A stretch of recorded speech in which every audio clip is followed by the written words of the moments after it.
Against like a min raise, I think maybe this is playable. Against a raise of full size, no. And of course, we're facing a 3-bet. So this is my first hand of the table. I have no reads, but I've seen two players who are willing to raise and 3-bet, which is honestly not the best sign for the game quality. Could be a perfectly good game. We shall find out. And the one player left. So we got a couple open seats. We'll see what happens with that. All right, ace, queen, 8-7. The 8 is the suited card, so it's the worst incarnation of this 4, rank hand. And it's pretty rank, so I pitch it. This is a solid button offering, I would say. The ace is the suited card. The king plays with the ace. The 9 doesn't really help that much. Now it does, though. It gives us a pair plus the nut flush draw. So pair and nut flush draw seems like a pretty good, c-bet. I'm not blocking top set, or, I am blocking top 2, not top and bottom. There's a ton of draws they can have. I don't really want to pile in money because it's very likely that they are currently ahead and that my equity primarily comes from the nut flush draw. And they're betting large here. I'm getting 2 and change to 1.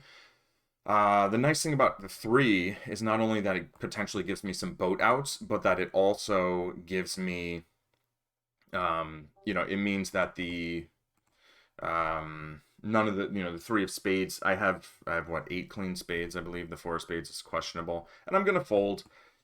Maybe they have something like king, queen, jack with king high, queen high suit, but my 2-pair isn't. The point of the 2-pair wasn't to like have the board brick out, and the straight got there. Okay, ace deuce 5. What do we want to do with this one? I'm going to pitch it and mark it for pre-flop review. I think it's probably pretty close. If the 8 was a better card, if they was like a king or a queen, I think I call. The ace is suited, which is nice, but it's only, it's only decent. It's not really solid. Oh, I should open up that other thing. Let's see, is this? Yeah, there we go.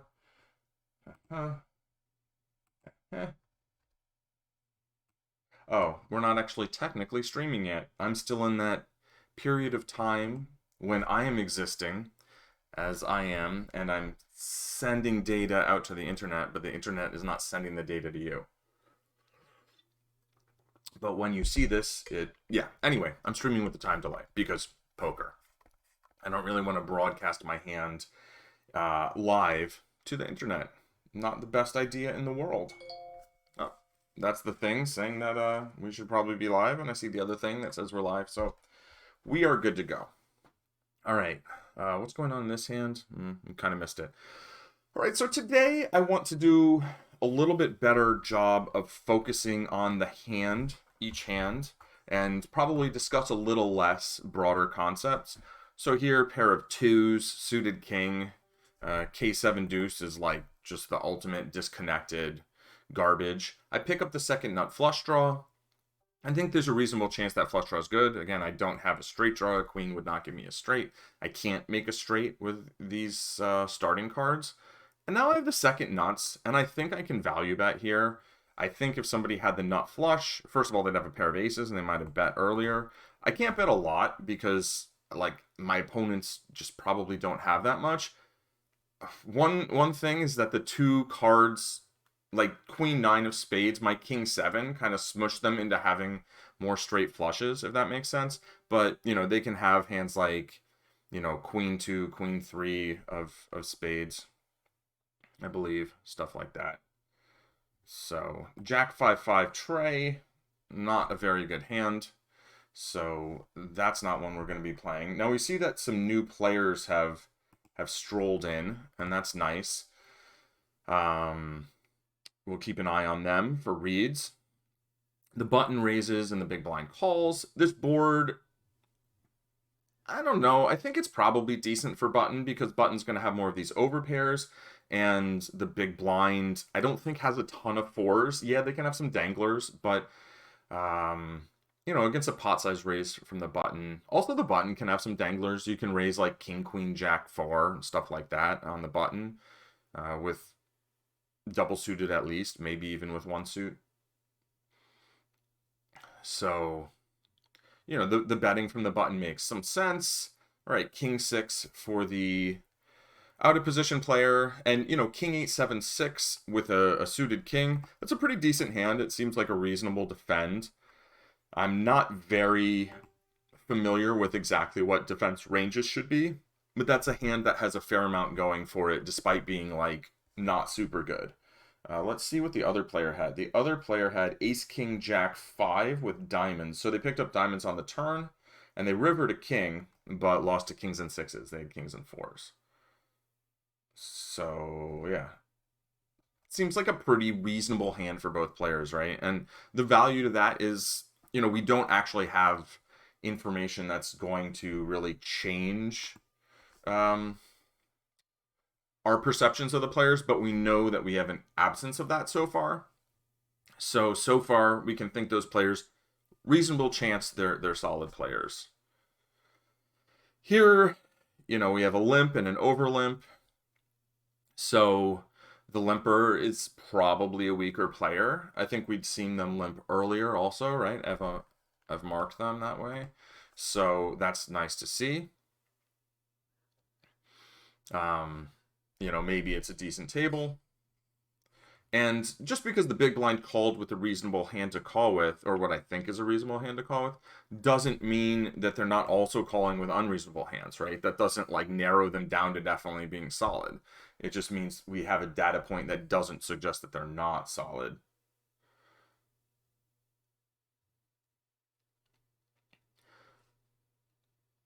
All right, so raising a cold call.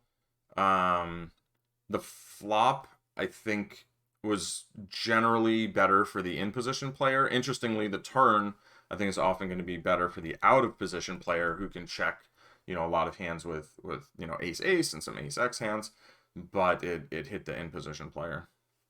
I think out of position picked up a flush draw. It looks like. Let's see. They had they picked up clubs. They had a decent double suited hand, but not that good. Again, so one thing about making reads on players is that in order to try and assess whether somebody's doing something good or that's not good, like you see someone do something, and I'm pretty sure this is too weak to play in this spot.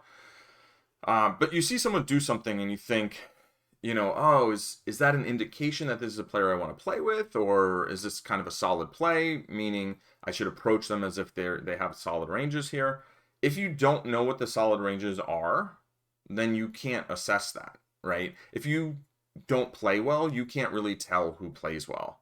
And the better you are, you can develop more of a sense of the kind of strategies that might be good and ones that are good or are reasonably confident are good. We only know so much, really, when it comes to poker. We have more and more tools now for kind of sussing out what really is a good play and not. But this doesn't look... I hope that person didn't they just timed out the button. So often that's a sign that somebody's like losing their connection, and then maybe you lose the player.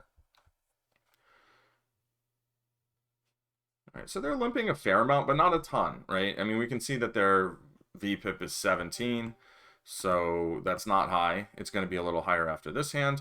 I flop an ace with a jack. My pair of threes don't really do diddly, and the diamond doesn't help much, except it blocks some diamond draws. I could have let out here, but my hand has so few prospects, there's not really anywhere to go with it. So, discretion, valor, all that. There's a reasonable chance my hand is best, but none of the cards that can come are really good, right? So that's one of the reasons for just check folding there. Future streets, I mean, also they bet full pot, so it suggests that they have sort of on the stronger end of their range of things that they might bet. Yeah, this table seems pretty mediocre. The player on my left so far has played 3 hands passively for a call. of some sort. So I might have overlooked something. I think mostly they were cold calling though. Like they called on the button, they called the big blind. Here they defended the big blind again. We'll get a little bit more data this time if we see a, a river. Let's see. Oh, hello.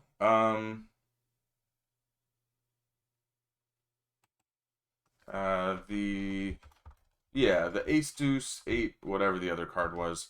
I would definitely open from the button for sure. Yeah, so welcome to the stream. Comments and questions, particularly about the hands at play, are always welcome.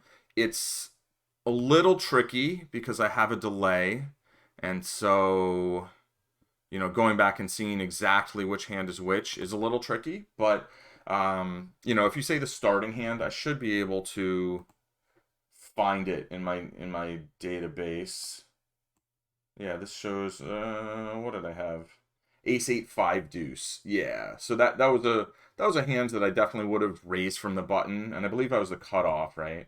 And I decided to fold it in the cutoff. Oh no, was it pre-flop? I mean, was I the blind? No, yeah, it was the cutoff. Yeah.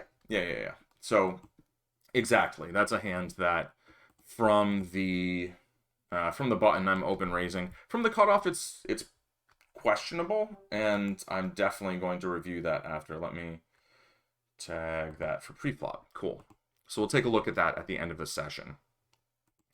And I try to think of like refining pre-flop ranges as sort of like smoothing off like a circle, like sanding something off, where you have these kind of jagged edges where you have an idea like, okay, this clearly is the sort of hand I'm going to play. This clearly is a hand I'm going to fold. And then you're just kind of refining it and trying to just make it smoother so you get closer and closer to whatever, that sweet spot is, the exact hand that you want to have be the worst one you play or the best one you fold.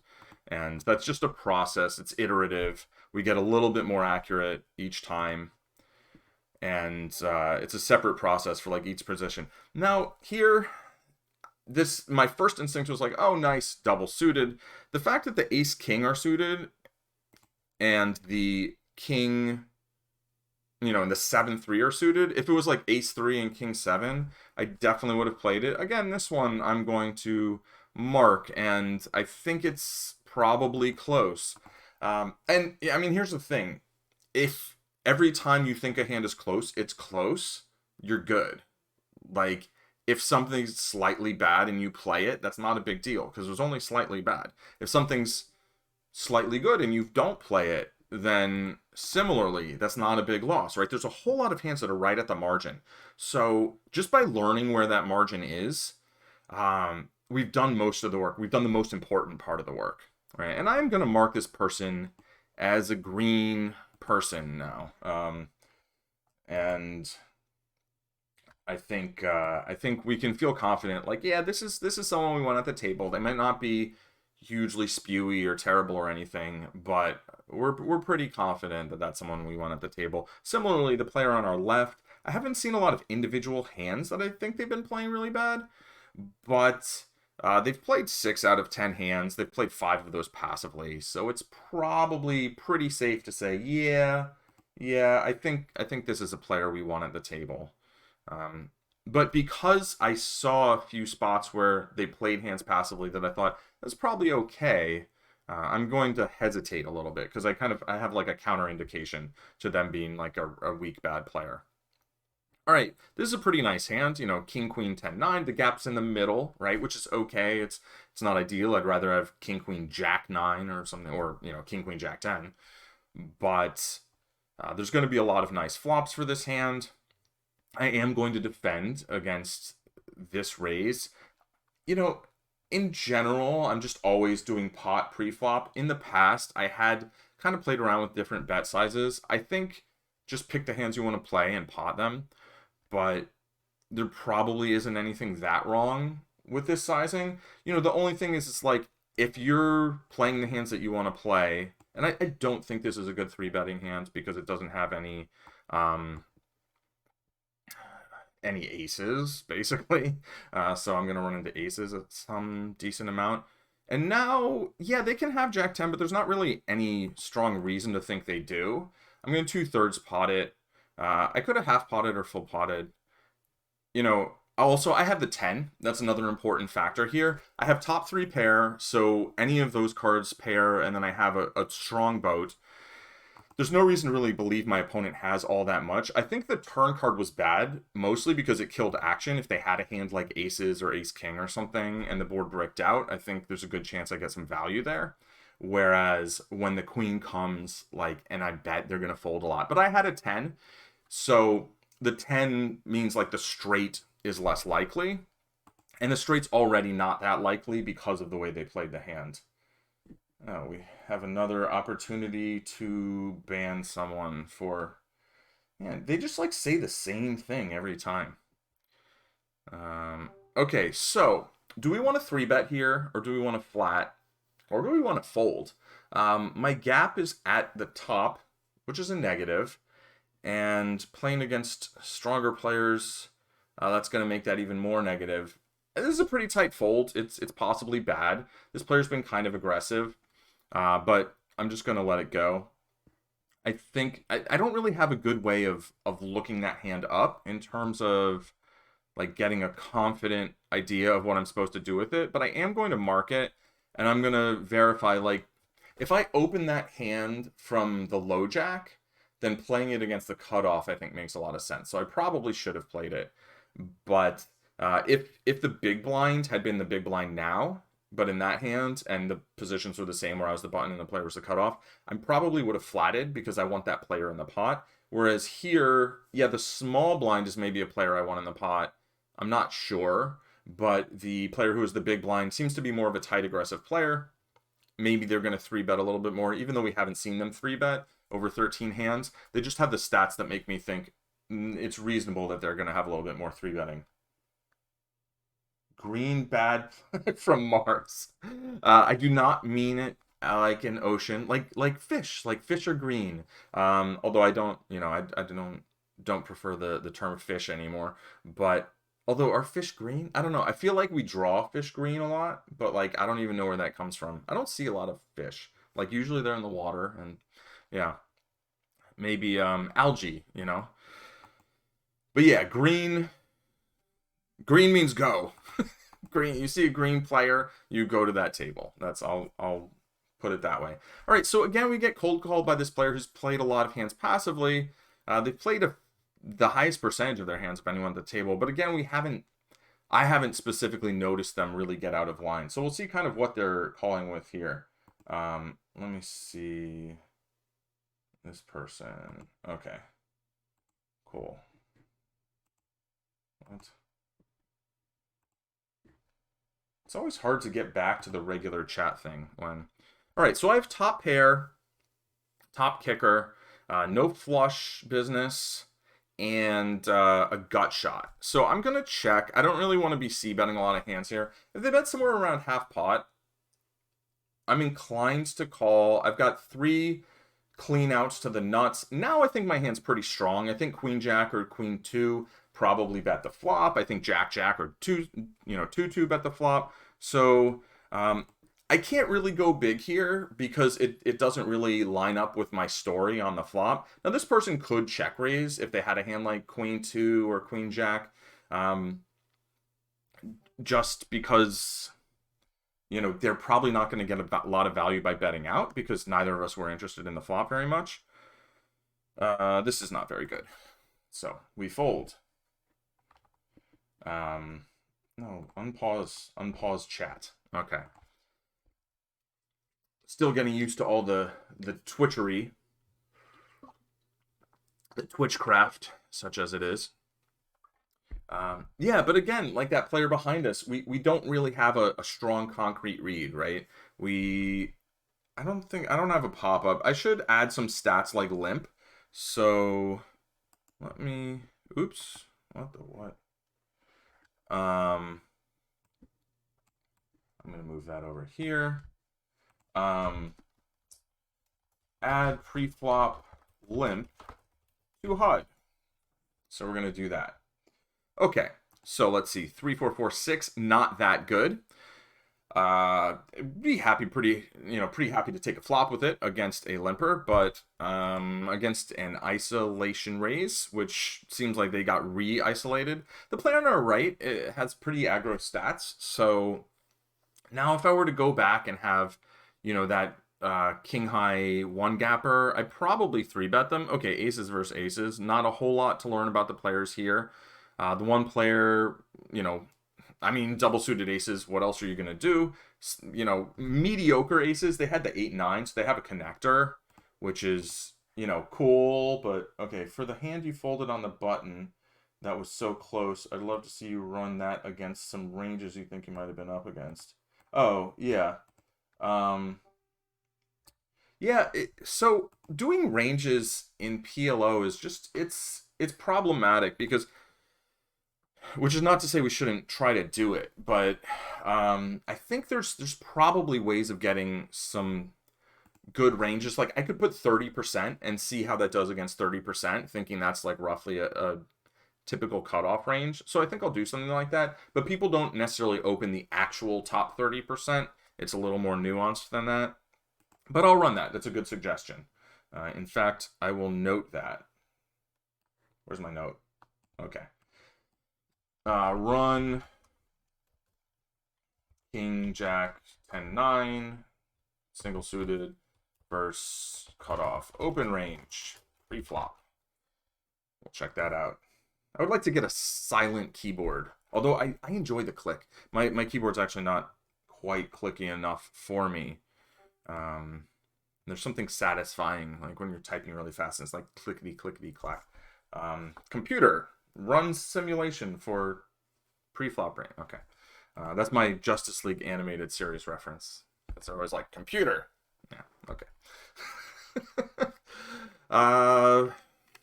So this player that's like the green marked player is actually like, if you look at their percentage of hands, 27, that's not that much. And again, here, this hand, I don't think this one's that close.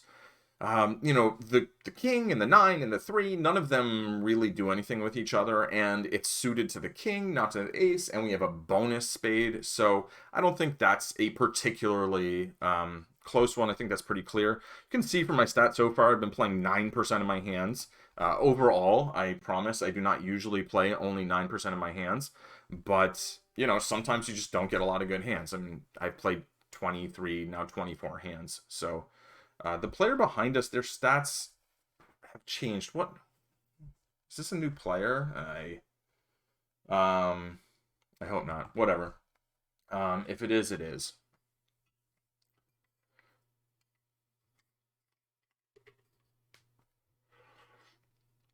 So, very thirsty today. There's no... That's just a literal statement of fact regarding my level of actual literal hydration. Okay.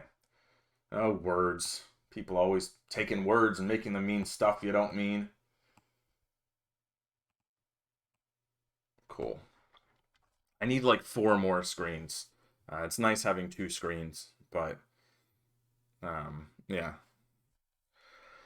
All right, let's try to pay attention to what's going on. Now, somebody must have raised, probably the player who was thinking. They bet 2/3 pot, or 3/4 roughly. Yeah, 3/4 pot.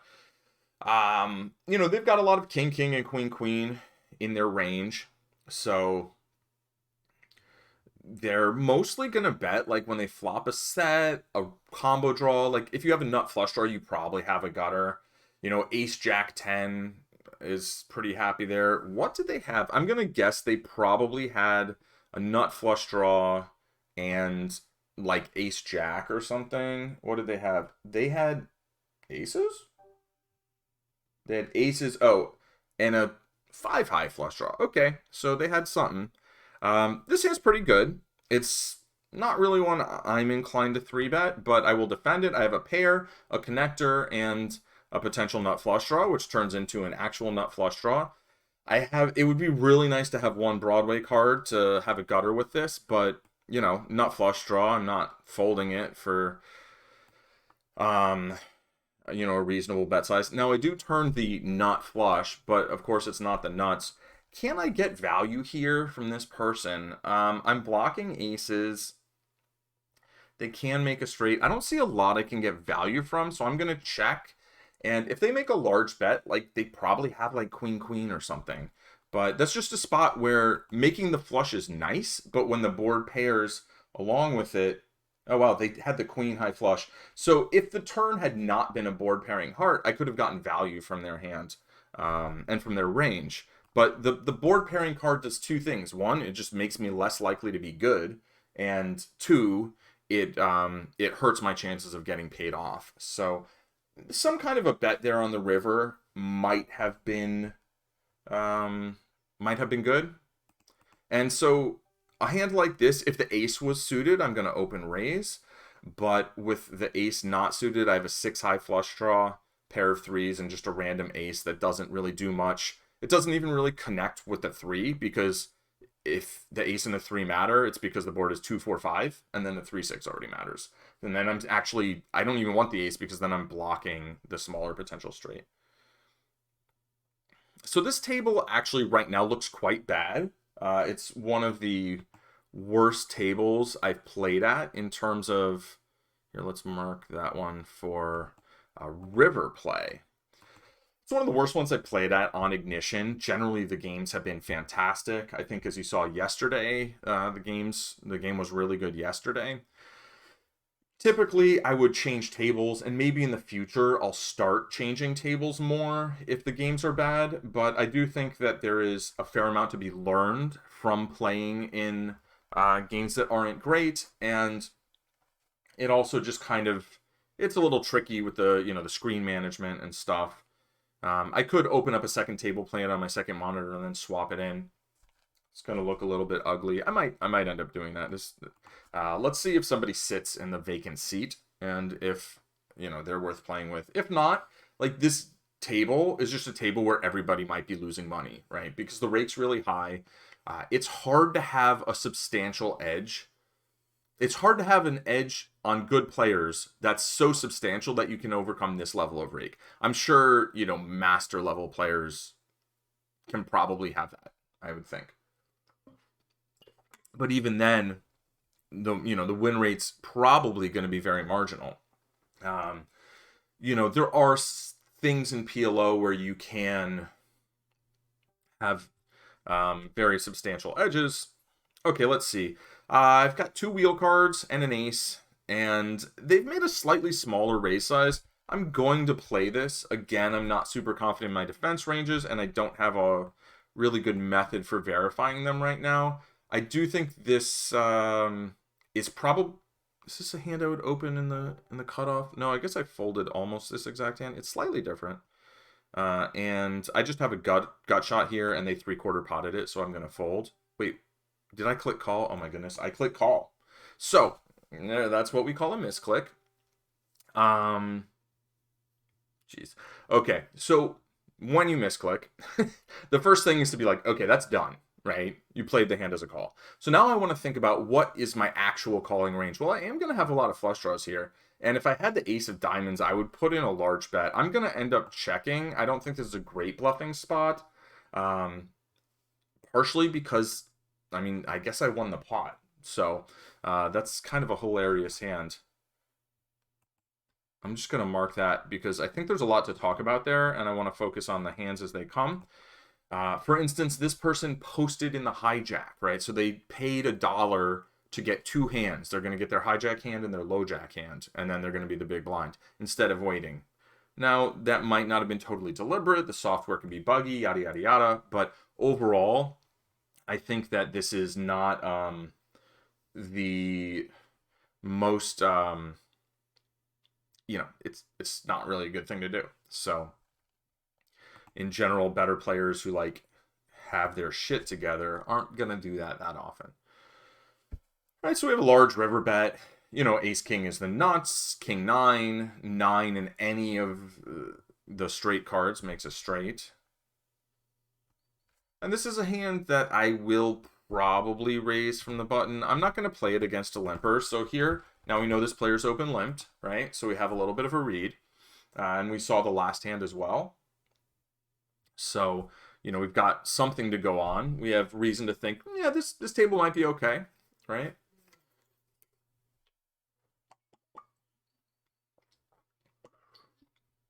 So, yeah. I think it's worth continuing at this particular table, at this particular point in time. I think my level of focus today is mediocre. I'm not feeling super sharp. I'd say I felt sharper yesterday. This hand is quite the garbage, so I'm going to fold it.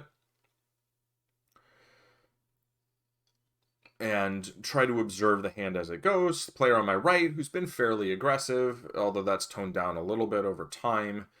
They pot it. Player on my left pots it. This is their first 3-bet that I've observed. Wow, and then we have a cold 4-bet.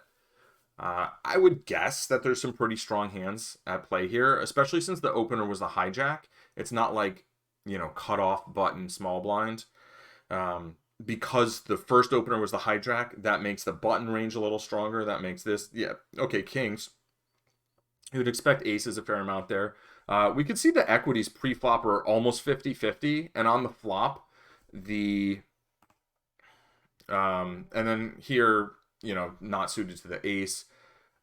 If we click that back, display last hand, right, we can see that 5-7, they had a gut shot, a pair, and a backdoor flush draw.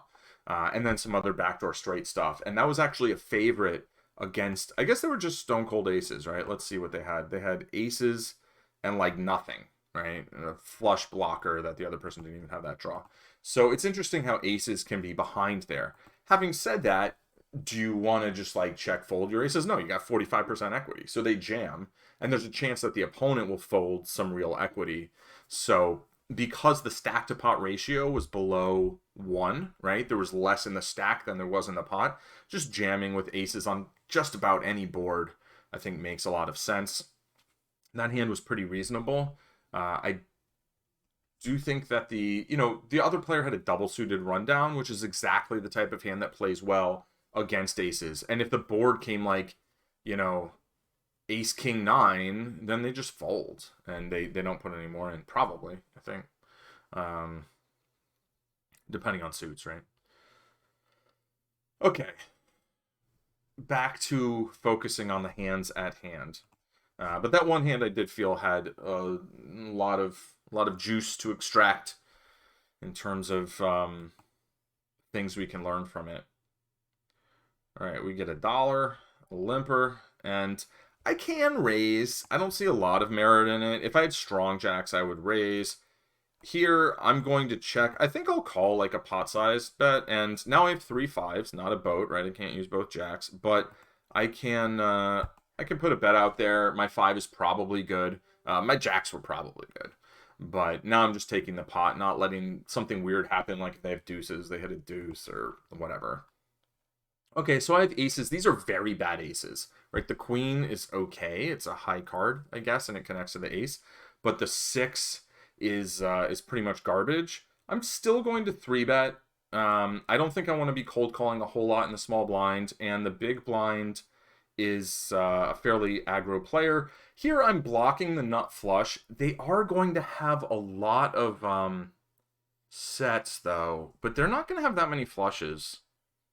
I don't think I want to build a big pot, though, so I'm going to check. This is a very tricky spot, because if I'm behind, I'm just drawing dead, right? Unless, I mean, there are some things I can have. I think they can make this bet with a set, though, and for that reason, I'm going to call.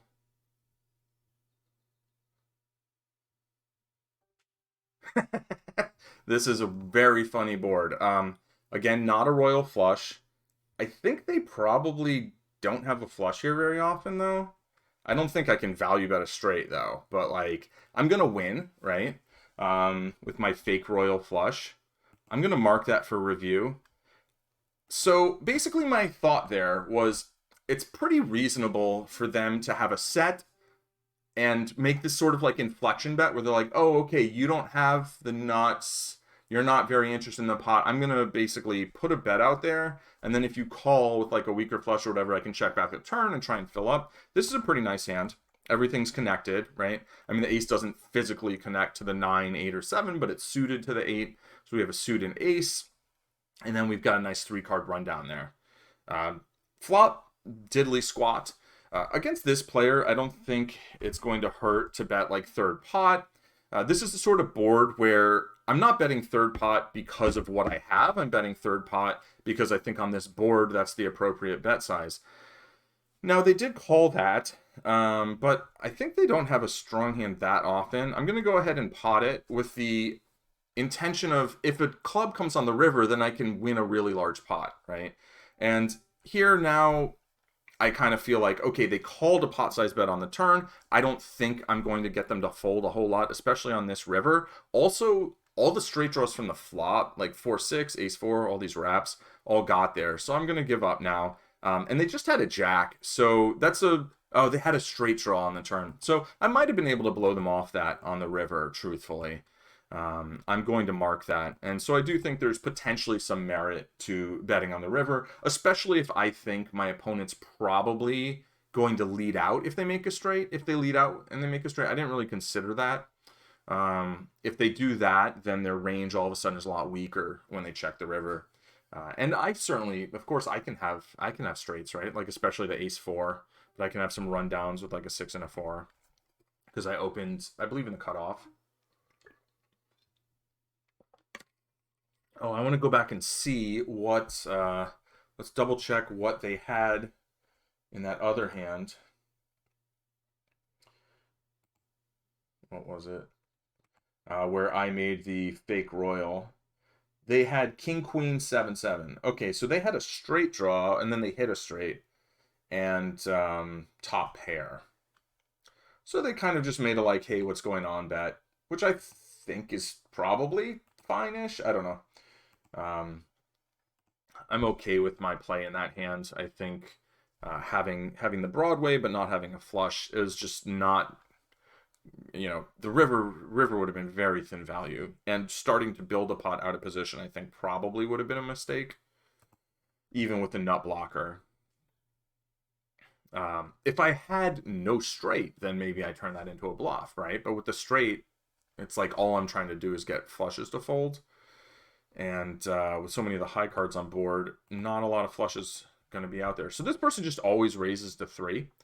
You know, in an anonymous player pool, if you have a quirky bet size, which 3 isn't necessarily quirky, but it's slightly non-standard, I guess. It's not the most common bet size.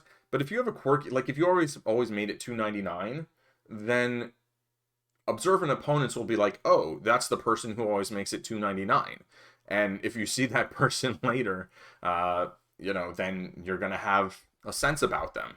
In the limit hold'em pool, there was like 1 or 2 players who would buy in really, really deep, like just like hundreds of big bets, right? For no good reason, really. So do I want to overlimp this? Do I want to raise or do I want to fold? I think all 3 options are on the table. The 6 and 3 connect, but again, that renders the ace a little not so useful there. I think in this scenario, I'm going to fold, but you could argue for either of the other options. Maybe overlimping is best. You know, you have some ways of making the nuts, so I think overlimping's fine, but if you make the 6 a 4 even, I think I probably am more likely to, like, the 3 is just a very, I just want just a little bit more. Make the 6 a 4, and this is a pretty good board for this hand. And what happened? Did they, I think they checked pre-flop, and then it went pot call on the flop. And now again, pot on the turn. You know, what are they repping? I don't know. They were the big blind. They could have anything, right? So they can have all the 2-pair combos. They can have all the sets because it's not like they're going to auto raise 10s. And then this one I'll fold. You know, the 10, I've got kind of like a card from each region. So from the button, I would open raise this hand. And maybe this is one to also check out pre-flop. Like, do I want to play this hand pre-flop? Oh. What? Oh, okay. 7796. Decent. Decent. The players behind me have not been super active. The button is pretty active. But, you know, this player in the blinds is pretty loose, and I don't mind playing hands against them. This might be too loose. I'm not sure. The fact that, yeah, this is what I was about to say. The fact that this player has been 3-betting pretty aggressively makes this open a little worse. Although I wouldn't expect him to 3-bet that much against the hijack. I am going to fold. If I was double suited, I would call. If I had a rundown, I would call. But this is a little bit worse than... and then again, you know, having the king be suited to the ace, not great. If the 9 were a 10, I would certainly play this hand. Let's see. Let's look at that one. Oh, I already marked that one.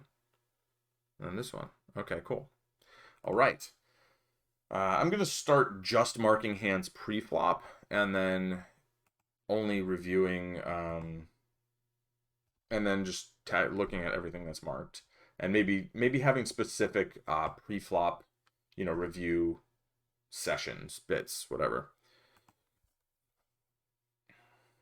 I think this session of play, maybe I'll keep more to 45 minutes and then do the review afterwards. I'm feeling less focused, and which I've mentioned, and yeah, that's mostly it. And I'm not like at a fantastic table either. I think playing more shorter sessions can have value in just generally being more focused. And if you know, if you're really in the zone and you want to play longer, I think that always makes sense. Usually always, almost always. Not a very good hand. But one,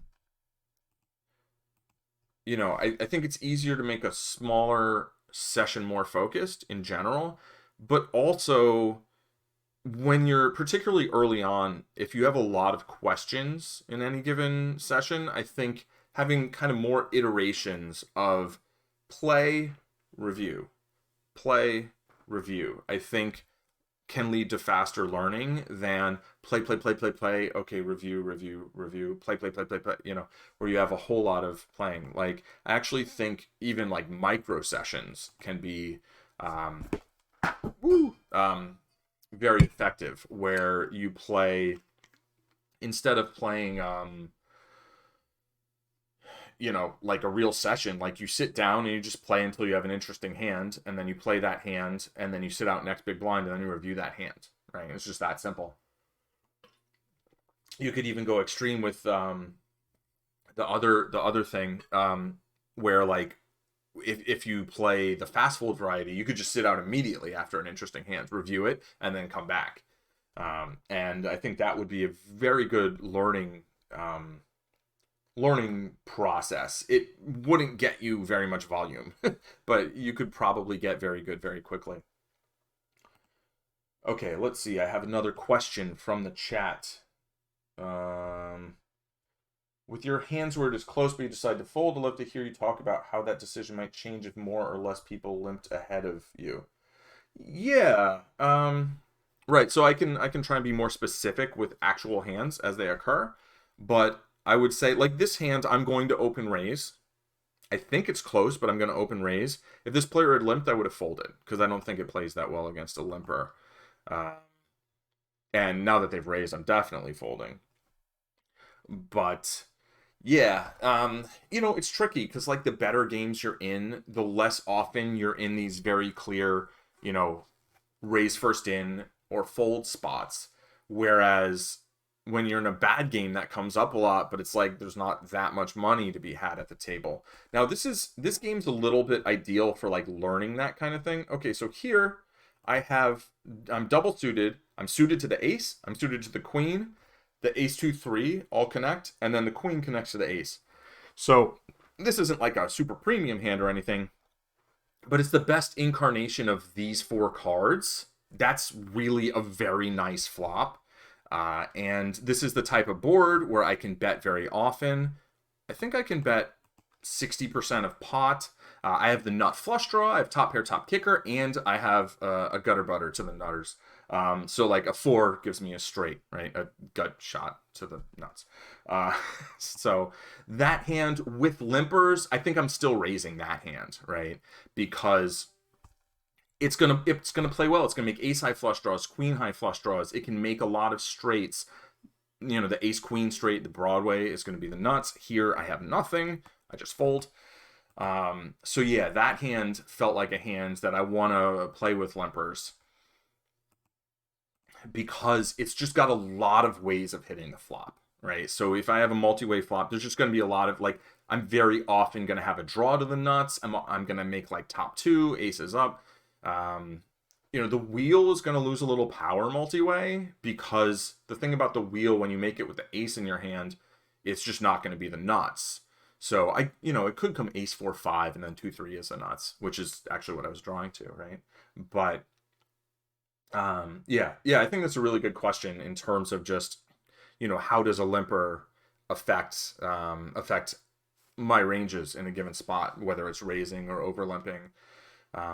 Especially because if you're in a good game, that situation's going to come up a lot, right? Like, we want to be in games where that happens a lot.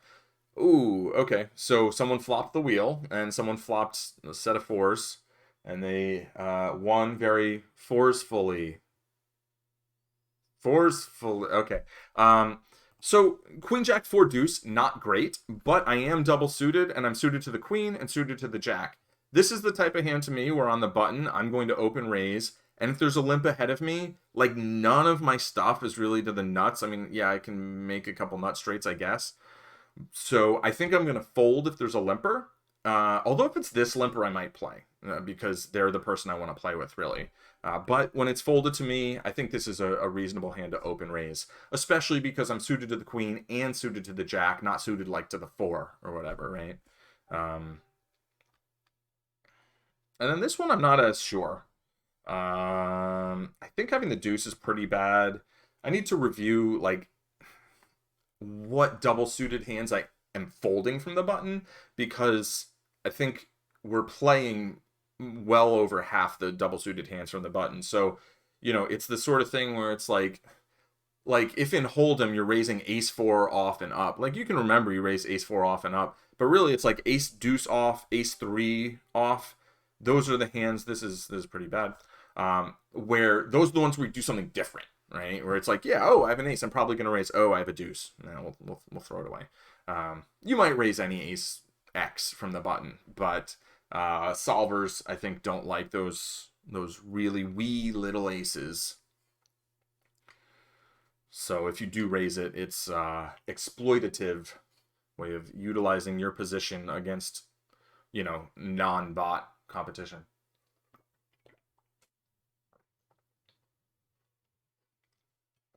All right, so I had said I might just play 45 minutes this session, but I think I will go ahead and finish out the hour, kind of stick with the format. Feel free to let me know in the chat or in the comments below if you're in the future on YouTube. Sort of, in terms of length, does it feel long being an hour, or does it feel like just right, or does it feel like, no, stream for 4 hours? That won't necessarily change what I do, but it's useful data.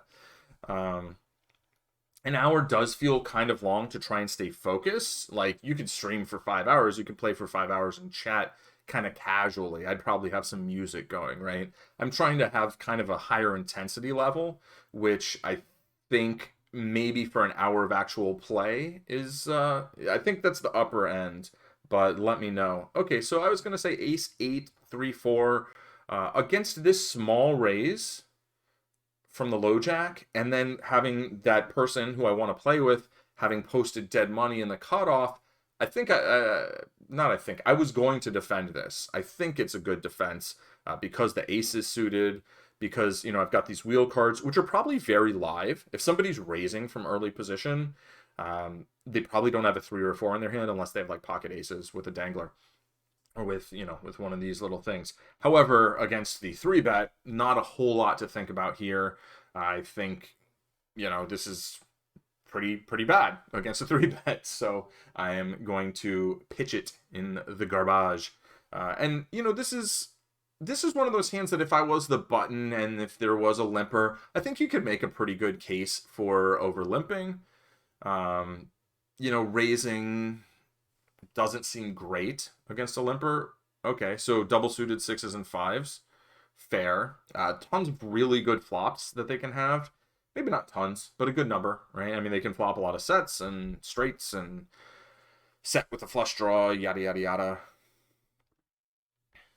And if they do make the straight with 6s and 5s, then they're super blocking it. Okay, 10-9-7-7 seems quality over limping hand in the small blind.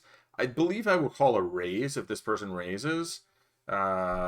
Not a great board, right? I've got some backdoor straight business. I've got a weak flush draw. The point of this hand, like, this being suited to the 9 is nice, but mostly I want to make a straight, or I want to flop a set, or maybe have like a 7 and an 8 on board and flop a set and have a straight draw. And then if I have like a backdoor flush draw, or even a flush draw, that adds equity, but it's not like, it's not the primary focus of the hand, right? These small flush draws, I think generally we want to see them as sort of accenting our hand rather than like basing our hand on, ooh, I've got an 8 high flush draw, fantastic. It's like, no, the flop came, you know, jack deuce of spades, and so I have 2 pair, and now I also have an 8 high flush draw, which serves just as well to like block a bigger flush draw from getting there, or block someone who has, you know, the nut blocker from actually having the flush, as it does for like really making a flush and getting any kind of value.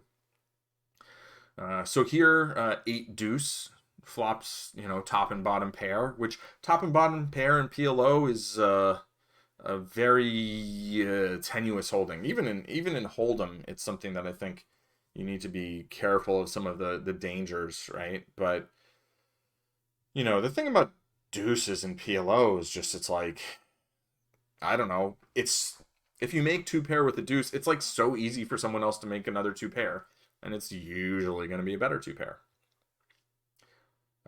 Yeah. All right, 3-card rundown with the 9. I believe that this is a fold. If this was double suited, I think it's a pretty decent hand. Not great, but, you know, it's possible that this hand is worth an open raise. It's particularly possible if the big blind is a weaker player. I think this is a new player, though. I think they just left, and now there's a new person here. Oh, Chase the Ace-7, thank you for the follow. Always appreciated.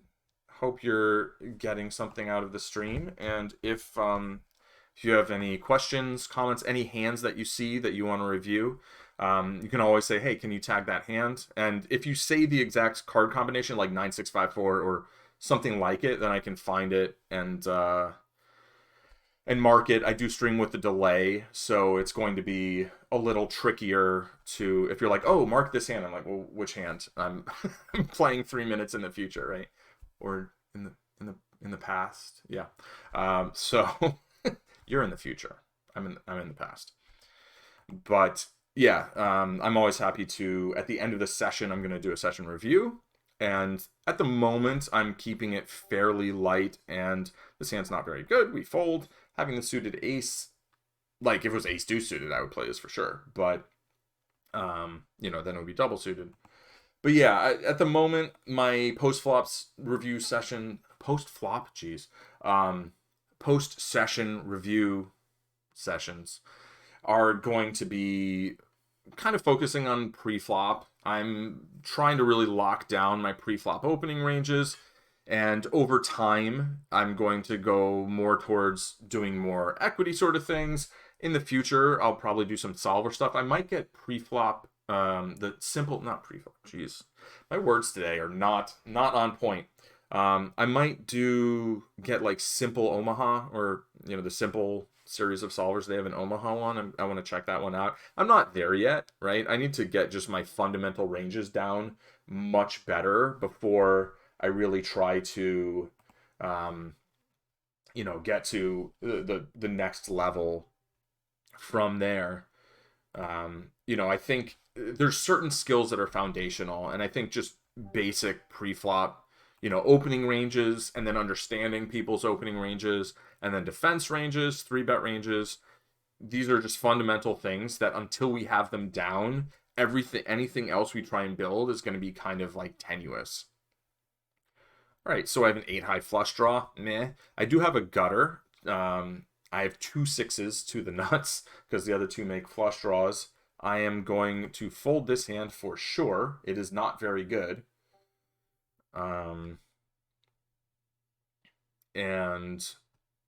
let's see. I think I'm the big blind, and I will sit out my next big blind, and we'll call it a session there. All right, ace jack 8-3. If the ace was suited, I'd feel a lot differently about this hand. It still wouldn't be very good. Things don't connect that well.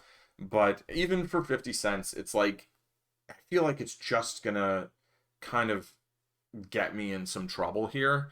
There's not a lot of nuts it's gonna make. Jack high flushes 4 ways are not particularly valuable. So I'm just gonna sit back, take a sip of my water, and let these folks duke it out.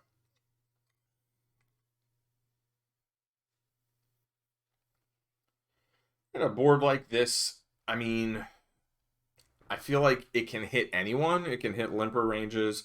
There's just so much to have, right? Like, any 2 cards higher than a 6, or any 4 cards higher than a 6 are gonna, like, have stuff here, whether it's gut shots, open-enders, well, not open-enders, but like wraps, and pairs. Right, so with the bet on the turn, on the 5, that player can be repping like some 2 pair hands, some king X hands, certainly some straight draws that they could pick up. Like if they were the big blind, so if they have like a 8-7-4 kind of hand, on the flop they just had a gut shot, but on the turn they got a nice wrap. The 9 is not to the nuts. So what did they have? They had ace high. They did turn a straight draw, an open ender, but yeah, that was okay. What did the other person have? Nobody made a pair. 8-9-3-4. So they both had 3-4. The one player had 8-9. Nobody had a 7. Okay.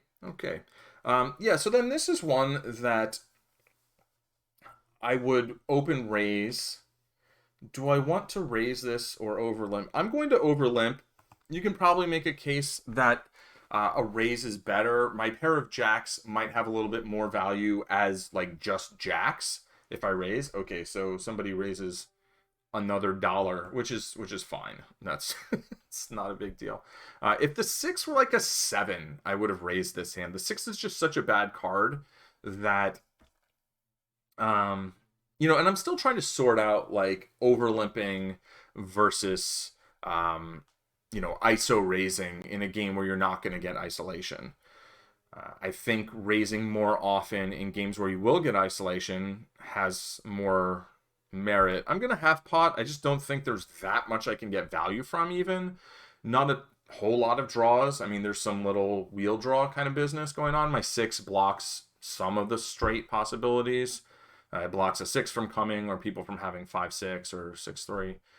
I don't want to. This is a spot though where like in PLO, you really don't want to like slow play this just because you have the board crushed. Because what happens is then people make hands and beat you like pretty often. All right, so what I want to do here is I can check back and try and just kind of let them make whatever. I could bet half pot is what I was going to do, and then I'm set up for a river shove. And here I'm just going to call, and then, No, let's just, Okay, what do I want to do? So my concern is if I call, which I'm going to do, is that then a card like this comes off, and now if they have trip 2s, they don't want to get it in anymore. They do still want to get it in, and they made the wheel. Okay, cool. So I let them get there. So I want to let them get there, but I don't want to let them think that I got there and then get away from a deuce. Jack, Jack, 10, 6 with a suit. Now, as the hand was actually played out, there was a limper. I'm going to double check that this is a hand that I'm going to open raise from the button. I'm pretty confident it is. If it's not, then this is just too loose, probably. Although, maybe because of the specific opponents, you know, you could say, well, a hand like this, you know, with the Jack 10 suited, especially the Jack 10 and the Jack Jack, you can really crush some flops. Let's see, Jack Jack with single suit. Basically, Jack Jack 3 deuce, it's going to play, and Jack Jack Jack ace. So if we're raising on the button with 3 jacks, with the suited ace, we're definitely going to raise this hand, right? I mean, having the 6 is a lot better than having a 3rd jack, and having a 10 isn't as good as an ace. But let's see the earliest position we would play this from. So we would, this is slightly looser than under the gun raise first in, right? Because that's saying like Jack Jack 10 7, and here we have Jack Jack 10 6. So yeah, I'd say this is a hand that we can probably raise from the cutoff even. So given that, I'd say we can very comfortably play it against a limper. You know, my hesitance is that I've got this one just garbage card, so playing a multi-way pot with a garbage card kind of sucks. And that might actually argue more for a raise even, right? But anyway, I don't. And then this person raises and we get this pot. Jack 4 deuce, they all check to me. I think flop is very straightforward. I want to start putting some money in the pot. I don't want to let them get there for free. And, you know, it's like so easy to actually catch up in PLO. As far as boards that you could just like straight up slow play, this would be close to, you know, one that maybe you would.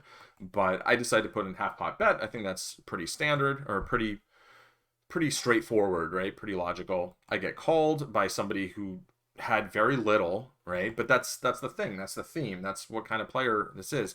And now they bet half pot with a gut shot. And this is a spot where it's like, now I'm not very worried about someone catching up, because the only things they can really have are like an overpair, like queen queen through ace ace, which I guess is possible. They raised pre-flop, although it was, you know, the min raise, and then they have 2 outs, or if they have a deuce, then they have 1 out.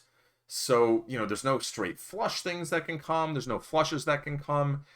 If I raise, it looks super strong. It doesn't really, like, what could I be bluffing with? So I end up flatting. My main concern is that a river like this will come and shut my opponent down. Like if they have like ace, deuce, king, queen or something, which they probably just get it in with on the turn. But, you know, my opponent jams, I call, and it turns out that they have, like, I mean, look at this hand. They called the flop. They just had a gut shot to not the nuts, and then they bet the turn. So this is just like, this is where the money comes from, right? This is where the money comes from. People doing things that don't make that much sense.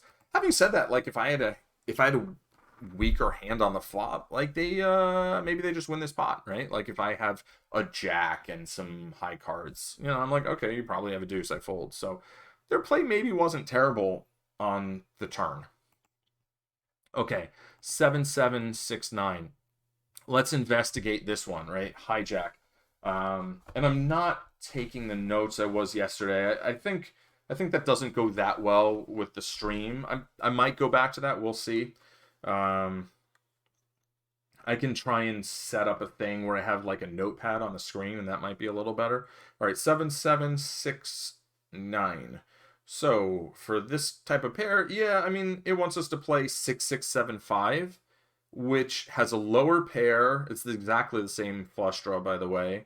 And here we have basically a 9 instead of a 5. Would we rather have a 5? Maybe. We'd rather have an 8. I think it's pretty close. So I think this one looks fine.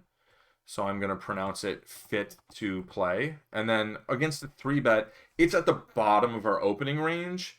And mostly just it's at the bottom of our opening range, right? And it flops pretty well. If I was double suited, I think I come along here. But given the fact that I'm single suited, the 9 isn't an 8 or a 5. If the 9's an 8 or a 5, I'm going to have a lot more really nice flops too. So I think I'm good with just folding there. All right, ace 10. Yeah, this looks too tight. Wait, or did I play it? No. This is. I think this is too tight. Let's take a look. And again, we're not getting like specific 100% accurate, like definitive answers because just sort of the way the thing is laid out. But we're getting probably a good sense. Okay, so Ace 10 8 3 with the Ace 10 suited. So I have Ace 10 suited, a Rainbow 3, and I have a 7 that's suited. Now it's saying if I have the 8, I want to play it. But here I would argue the 7 suited is worse than the offsuit 8, right? Because it takes away one of our diamonds, which we don't want. We want all the diamonds, especially when we have the nut flush draw, the potential nut flush, anyway. And the 8, yeah, the 7 connects to the 3, but I'm more interested in the 8 being closer to the 10 and being higher rank. So I'm going to say my gut instinct that was like, oh, I think this is too tight, was incorrect. And this was actually a very accurate margin fold, right? So, but recognizing, okay, this hand's on the margin, actually, like, that's the battle, right? Once we see that, once we can go like, yeah, that's right at the cusp, then we're doing well, right? And the only thing I would say is the big blind is the player we most want to be playing hands with here. And so that might argue for having a slightly looser range exploitatively, saying like, let's play some hands with them. So I think raising this would be fine, but folding it is fundamentally correct, is like the accurate play here. Okay, Ace 9 8 7, and we get flatted. This is just a clear play. I believe, we're going to open this from under the, from the low jack. It says under the gun in the chart, but like, I call it the low jack. I called it the low jack in the first place. Let's take a look just to kind of drill down, like Ace 10 9 8 with a suit that's not ace high it wants to play. So I'm going to say Ace 9 8 7. With the ace high suit, we're definitely playing, right? So we're gonna open raise this hand from all positions. It's pretty high up in our range. This flop looks pretty familiar. It's slightly different from what the other one was, Jack 4 deuce. This is Jack 5 deuce, rainbow, but the same theme. And they check. And here I bet third pot. You can say, well, shouldn't you have the same bet size in both? Maybe. The other one is multi-way, so does that mean I should bet less or more? I'm not sure. I think it's okay either way.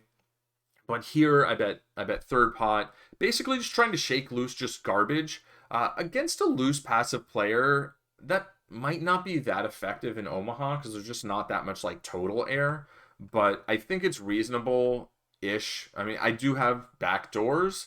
I think taking a free card is also totally fine. And maybe if you want to say, hey, you should really at least have a pair to bet this, okay. I wouldn't say you're wrong. Okay, on the turn, I pick up the nut flush draw, clean nut flush draw, plus a gutter to the understraight, right? A 10 gives me not the nuts, but a hand that very possibly will win. An ace might win too. We know it won't. So I bet what was pot, I believe, at the table because the rake and whatever. I don't know. They've got some weird things where you click the pot button and it gives you the exact pot as it is currently, but you can drag the slider right and bet more than what the pot button gives you, which, yeah, okay. That doesn't seem quite right, but whatever. So I bet pot, which is basically like, hey, you got nothing, right? Go away. And my opponent calls. Now, when my opponent calls here, I think I should realize they probably don't have a queen. If they did have a queen, I mean, maybe they can have a queen, but like they probably don't have queens up because they probably just, maybe they don't bet out. No, I bet flop. I think they can have some, queens up, some 2-pair hands here. They call, and the river's a 3, and the question is whether or not to bluff. And, there's one school of thought that's like, if you're gonna bet the turn, bet the river. Like, if you're gonna go for it, go for it. And I maybe, yeah. I was concerned that the straights got there, but in PLO, people are much more likely to lead out when they improve on a card like this than in No Limit Hold'em. the straights getting there are just more in your face, right? It's people don't overlook when the straight gets there. In fact, like the 7 was the only card that doesn't pair the board and doesn't bring a straight, right? Every other card makes some kind of straight or other.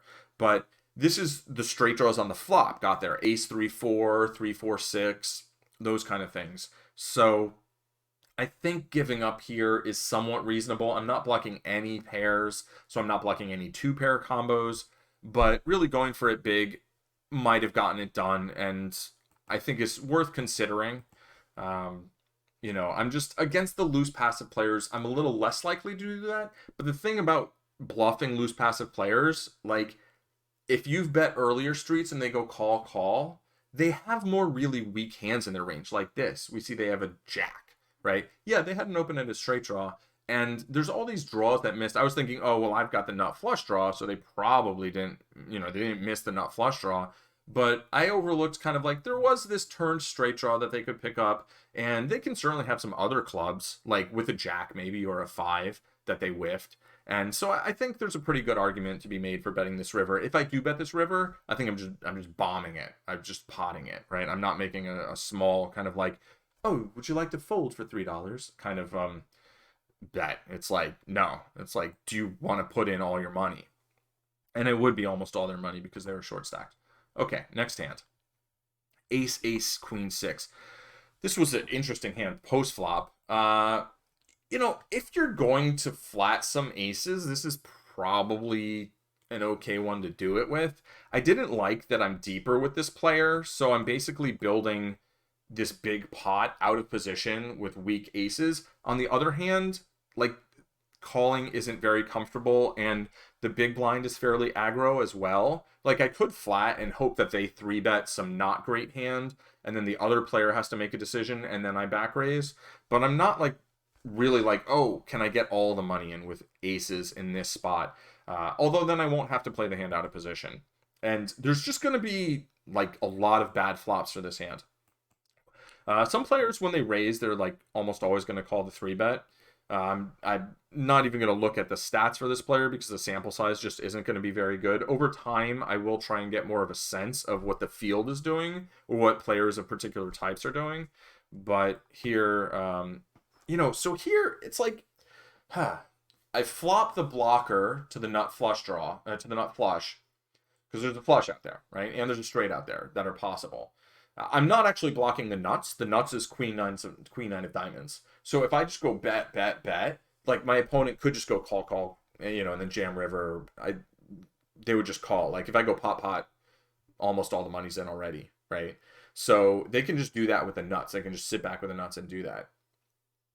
If I bet, I'm building a situation where I'm basically saying like, hey, you want to get stacks in. And the thing that was tricky to think about was like, they're going to have a fair amount of king here, some jack 10.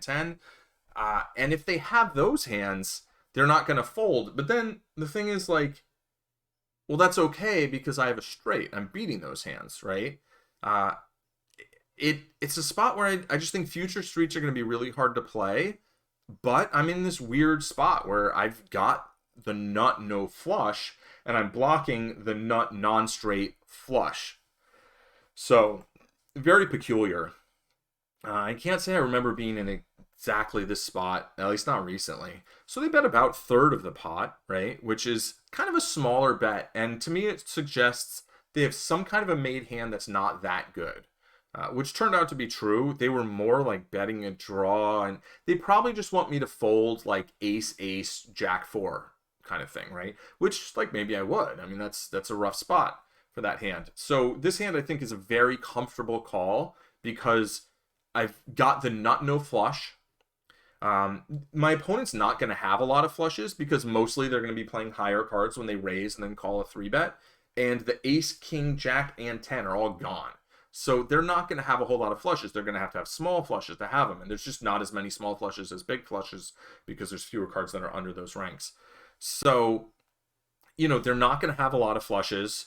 They don't have the nut flush. They could have the straight flush. But, and I have the best hand besides that. So it's pretty comfortable. Here on the turn, Uh, Again, like if they bet here, I was going to view it as likely being some sort of an inflection bet where like they're basically trying to put in their last bet with like a set, and then if the board pairs, then they're going to bet big.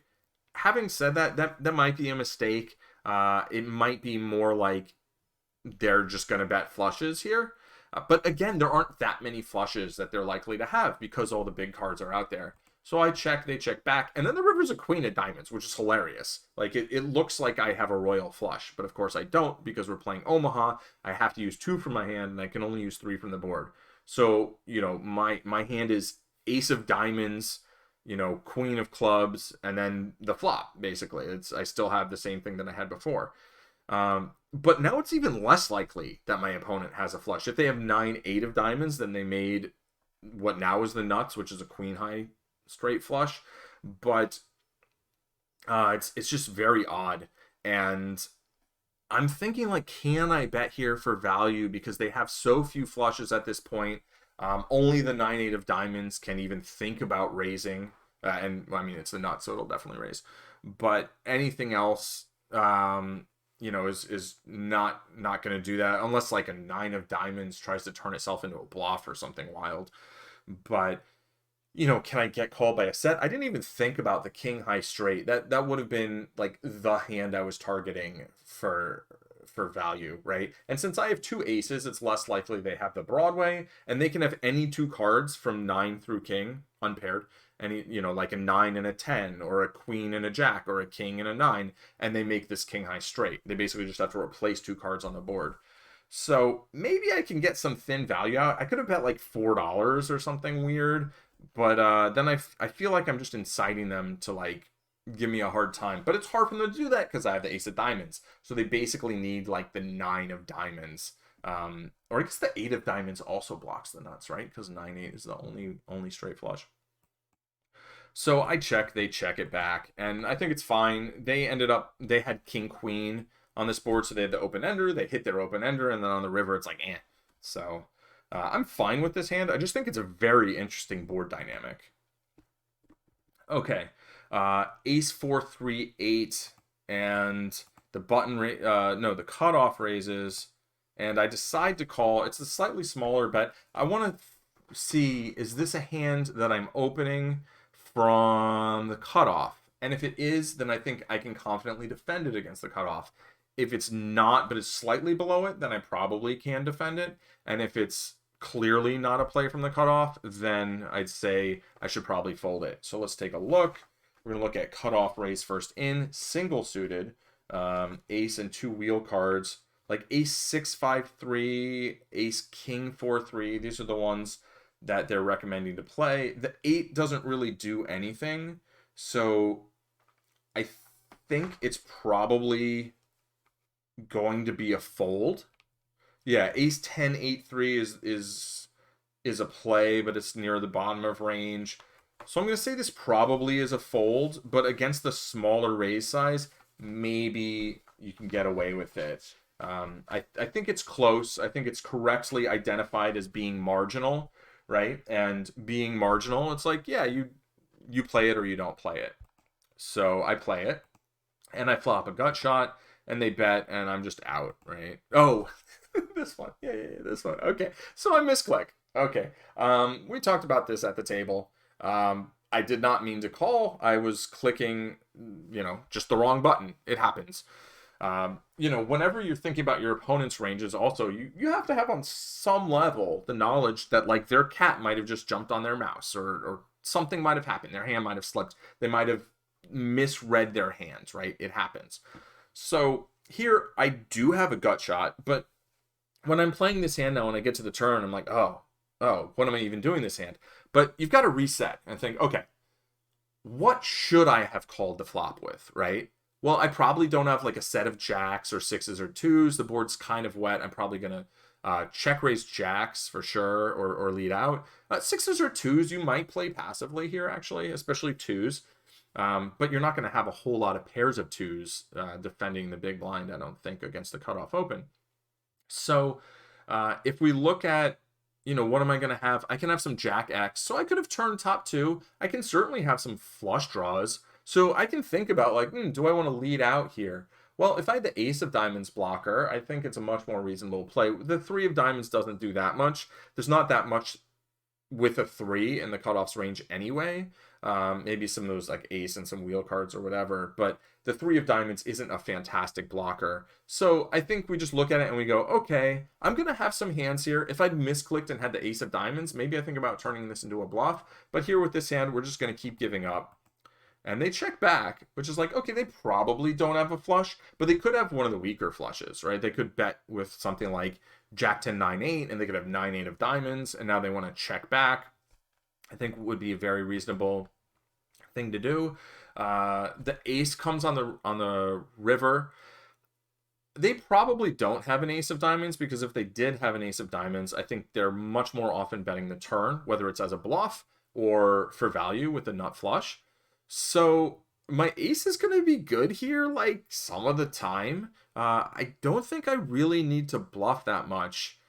You know, I don't have a great hand for bluffing, and I have some showdown value that, you know, if they have a hand like kings, if they have, you know, that Jack 10, 9, 8 without diamonds, then I think I'm just going to win the pot. So I just check, they check, and I win. You know, which is kind of a hilarious hand. It was completely an accident, right? It's a misclick. But the lesson here, I think, is when you do something, when you make one mistake, I just read a thing about this in The Art of Learning, but it's a principle I've long held to be true. When you make one mistake, that's rarely going to be the thing that destroys you, right? It's when you make these compounding mistakes. So if you can make one mistake and go, oh, okay, well, that was a mistake. Let me recenter myself, like take a breath, reacclimate myself to the current situation, as opposed to, you know, getting totally discombobulated, right? A discombobulated player is not a effective poker player. You want to be very combobulated when you play poker. Okay, so hey, that hand was kind of fun. This has been a fun, weird session, I think. And here you can see at this point in the session, my stats were 8 VPIP, 4 PFR, so I just wasn't getting anything. So that part of the session, maybe not as fun. Okay, so the button raises, and I defend. Pretty clear. What's the worst position we're gonna, you know, play this hand in? I'm gonna say, I think we might even be playing this hand from up front. Let's take a look. Like eights, single suited, yeah, like sixes suited to an ace with a 10 are going to be played. So this hand we would be raising from the low jack. So it seems like a very reasonable hand to defend against the button. It might be an okay hand to actually 3-bet against the button. I'm not as sure, but you know, it's got an ace, so it's probably not terrible. This player's very aggressive so far, right? And I flop a nut flush draw with not much else. So I check, as I think is, you know, pretty much I'm mostly just going to be checking this board. I don't think I need to develop much of a leading range here. And they bet 3/4 pot. Now, when they bet 3/4 pot, I'm not looking at this going like, oh, I want to pile the money in here. Like, if I had more to go with my hand, I might play it aggressively. Like, if I had ace 10 queen with a nut flush draw, like, yeah, let's get money in. I think I'm a favorite in that spot against like a set, right? A naked set. But here I'm thinking, okay, there's a reasonable chance my opponent has a pretty strong hand. I want to make my flush and then make them pay. So I call, and then the turn's the Jack of Hearts, which is a tricky flush card because it pairs the board. I was drawing to the nuts. I made the nut flush, but it's not the nuts because the board's paired. So do I lead out here when my flop read was that they had a lot of sets or maybe 2 pair hands? No, right? No. If I check and they bet, I've actually got some decisions to make, right? Well, I have one decision to make. What am I going to do with my hand? And if they like potted it, maybe I just fold the turn, right? It feels pretty gross, like, oh, I made my flush. But like really on the flop, I had to realize I didn't have 9 outs to the nuts. I had 8 outs to the nuts because this card was one of the 9 flush cards. So it's important to see this card as being distinctly different from all the other hearts that were possible. Now the river's a brick, but you know, it's a queen. I think in my mind, I gave them a little too much possibility of having pocket queens. pocket queens on that flop, like, why are they betting? Maybe because one's a queen of hearts and they have a flush draw. Okay. But, like, I think I overweighted the queen of hearts in their range. And the jack, similarly, like, I don't think they're going to have a lot of jacks full because I don't think there's a lot of jack X that they really want to bet on this flop that isn't like king jack or maybe jack 5. I think this is a spot where I can put a value bet out there. The question is sizing. I wouldn't go any larger than half pot. I could bet like $2 or $4 and just that kind of blocking bet. That the idea isn't that we're betting small so we get a cheap showdown because our hand's not that good. The idea is we're betting small because we're trying to get like crying calls from weaker parts of our opponent's range. I ended up checking.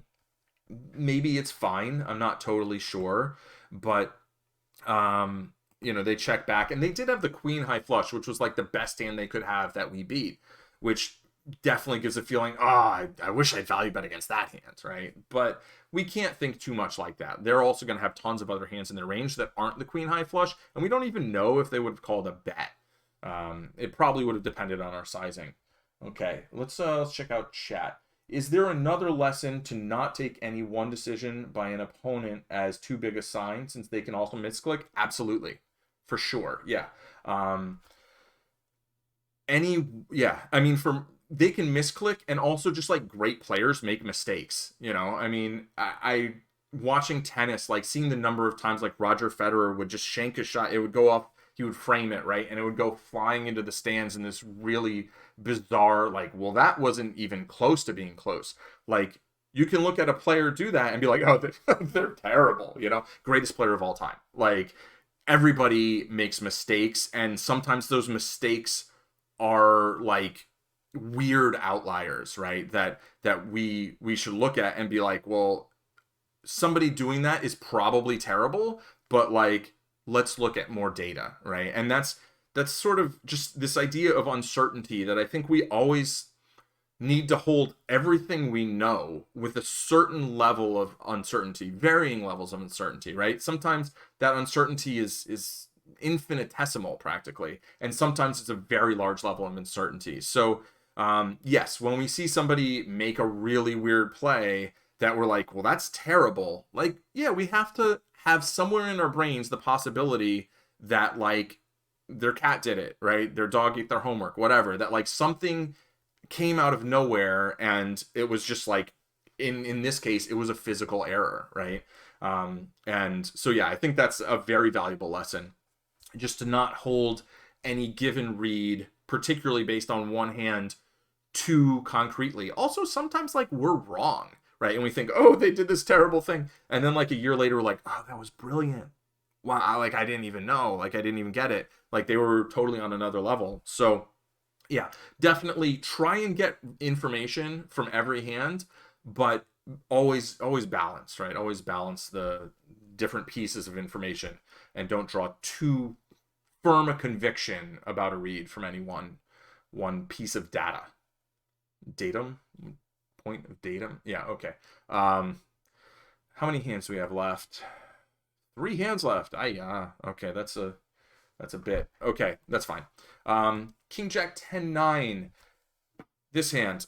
Do we open this in the cutoff is the first question. I think the answer is definitely yes, right? One thing I've noticed in Hold'em is we often, our 3-betting range in a position, against a position, is often going to be similar to our raising range from the position before it. So one way of conceptualizing this in terms of sort of ballparking what we want to do here is if we 3-bet their cutoff range with our hijack range, that's probably not too wrong, right? It's certainly not precise, but it's probably not too wrong. This hand I'm not crazy about as a 3-bet because it lacks an ace, so I feel like we're going to get 4-bet at a decent frequency. We're also blocking king, jack, 10-10, a bunch of hands that they're going to raise call with, so that's not fantastic. But let's take a look. I do think also we can probably cold call with a lot of the hands that we'd open in the hijack. So actually, first let's look at in the low jack, right? EP, under the gun, whatever you want to call it. King 10-9-8 with one suit is a hand that we want to play. So King 10-9 Jack is definitely a hand we want to play. So obviously we're going to open that in the hijack if we open it in the low jack. So that's kind of all I need to see to say, like, yeah, I think this was too tight, right? I think this was like just trying to be too like, okay, I'm not gonna, the structure of my hand is bad.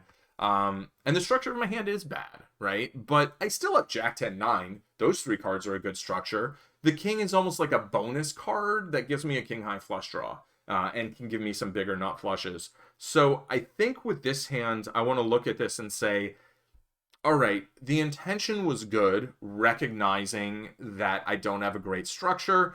I think I want to fold this against like a low jack open, right? But with this player opening in this position, I can either 3-bet it or cold call. I think both of those are fine. With the small blind being kind of like, being a player I kind of want to welcome into the pot, I think a cold call is nice. And I do think this was an error, and I should have flatted the button with this hand. Okay, Ace King 7-3. So the Ace King are suited, and again, this was play it or not play it. Just a simple decision. Let's go back to where we can actually look at the hand. Ace 7-10-3. It wants us to play. So Ace King 10-7. I guess is this better or worse than Ace 10-7-3? The 10 connects to the 7, and the 10 actually connects to the ace as much as the king does. They can both only make one straight with the ace. So I think this is probably playable. Is my verdict. I think it's probably playable. But again, it looks like it's fairly close. I'm not quite sure how important having like ace king is, and the downside is that the ace and the king are suited in the 7 and the 3. And I think I said that I would have played it if it was like ace 3, king 7. So we had an ace high and king high flush draws. And I kind of stand by that. But I do think this is probably playable. So a little tight, but not like ridiculous. Oh, was that was in the low jack we should probably play? Yeah, too tight. Too tight again. So, we can see that my VPIP being so low in the beginning it's a combination of factors. One, I didn't get a lot of really good hands, but 2, I had some cuspy hands that I was just a little over conservative with. And I think this might be kind of a overcorrection. Yesterday, I feel like I was maybe a little too loose. Today, a little too tight. And that'll happen, right? We kind of adjust this way and that way, and we try and find the equilibrium there somewhere in the middle. And this is another one where maybe I can play this. I think it's very close. Did we look it up yet? No, this is the cutoff. And it hurts that the loose player's behind us. That's, we're going to raise and get cold called and be out of position on a lot of flops with a hand that's going to have a lot of not great flops. So if this player was in the big blind, I'm more inclined to play a hand like this and just play a few extra hands, whereas with this player behind us, play a little bit fewer hands. Or at least just the default range. Okay, so ace 8, 5 deuce. What type of hand is that? That's like 2 wheel cards. It generally looks like it wants the 8 to be slightly better. Oh, and that's double suited. No, this is, I think this is a clear fold. Yeah, this is not good enough. Yeah, this is just a fold. But again, it's close-ish, right? So I might have been playing too tight overall, but not like way too tight. And some of the folds that are like tight folds are actually correct, like this one. I'm pretty confident in. So overall, in terms of pre-flop, I feel like we've refined a few things, but one thing I haven't done is really like kind of built out heuristics, basically guidelines like, oh, if this, like ways of putting the ranges into words that are more understandable than just memorizing particular hands and then kind of referencing them. So I'm going to work on doing that. And that'll be, first of all, that'll be something that I can share with you and can hopefully be helpful for people. But also I think will be helpful for me. Okay. Let's see. I believe that's going to conclude today's proceedings. So thank you for watching, sticking with it. And if you're on YouTube, if you could subscribe, like, super helpful, and share all those things. Thanks. We'll see you tomorrow. Cheers.